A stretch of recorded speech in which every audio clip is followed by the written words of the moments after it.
From the very first moment you were born, you weren't just learning how to crawl, walk, or talk.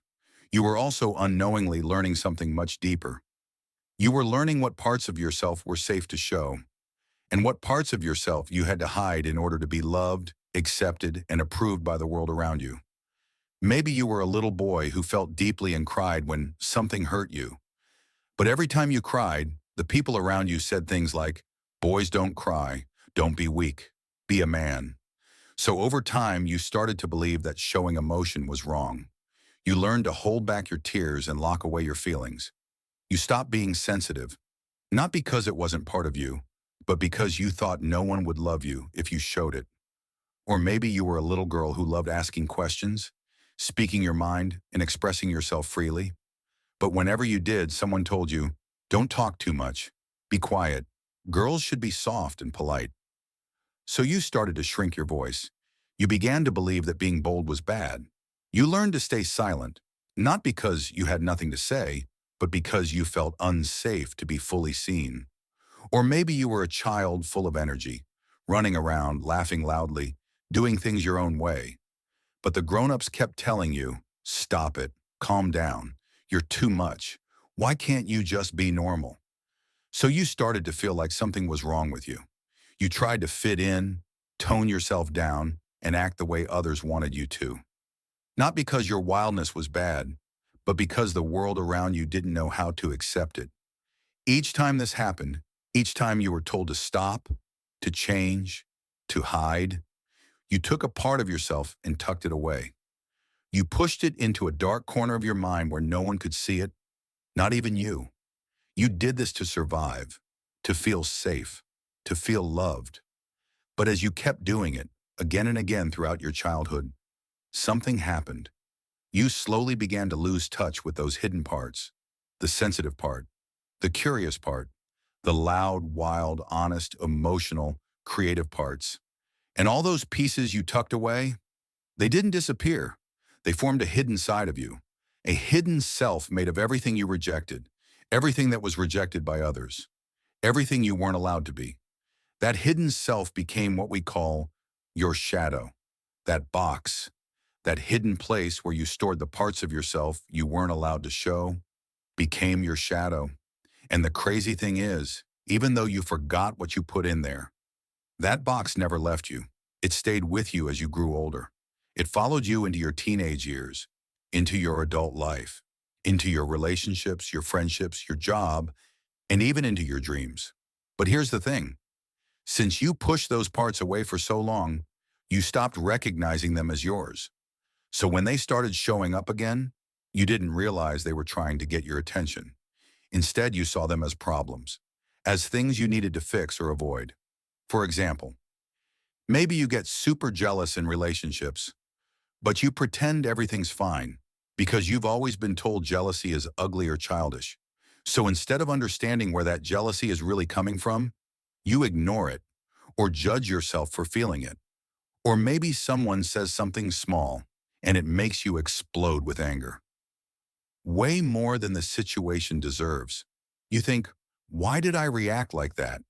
But you don't know, because the anger didn't come from that moment. It came from that box, from an old part of you that was never allowed to express itself. Or maybe you see someone who's bold, confident, and successful, and without meaning to, you instantly dislike them. You might even say things like, "Ugh, they're so full of themselves." But deep down, what really bothers you isn't them. It's that they're expressing a part of you that you've buried. You see, the shadow doesn't just stay hidden, it leaks out in sneaky ways. It shows up in your triggers, your fears, your judgments, your insecurities. And unless you become aware of it, you'll keep thinking these reactions are just how you are. But in truth, they're echoes from your past. They're messages from your shadow, begging you to look inside and remember the parts you left behind. So, what do we do about the shadow?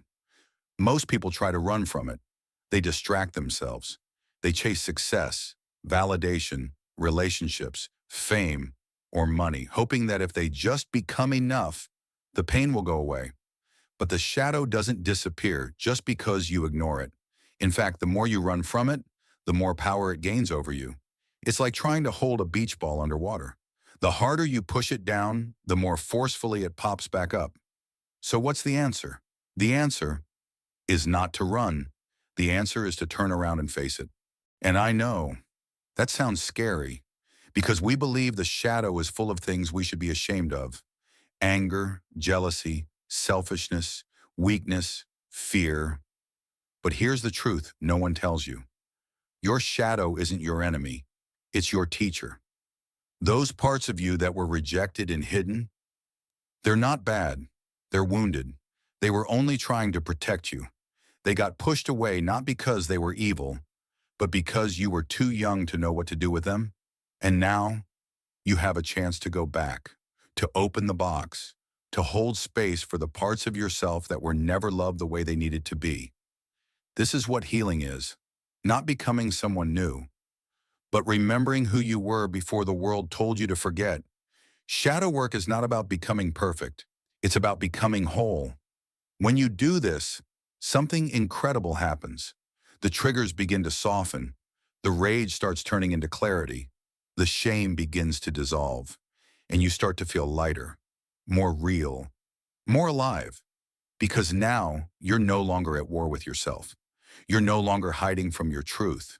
You're learning to love all of you, even the parts that were once cast aside.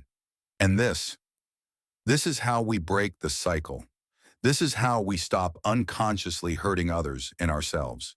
This is how we create deeper relationships, not just with people, but with our own soul. You become the adult you needed as a child. You become the one who says, I see you. I accept you. You don't have to hide anymore. And in that moment, you don't just heal yourself. You heal the generations that came before you and the ones that will come after you. Because when even one person chooses to face their shadow, they bring light into the dark. And that light, it doesn't just stay with them. It spreads.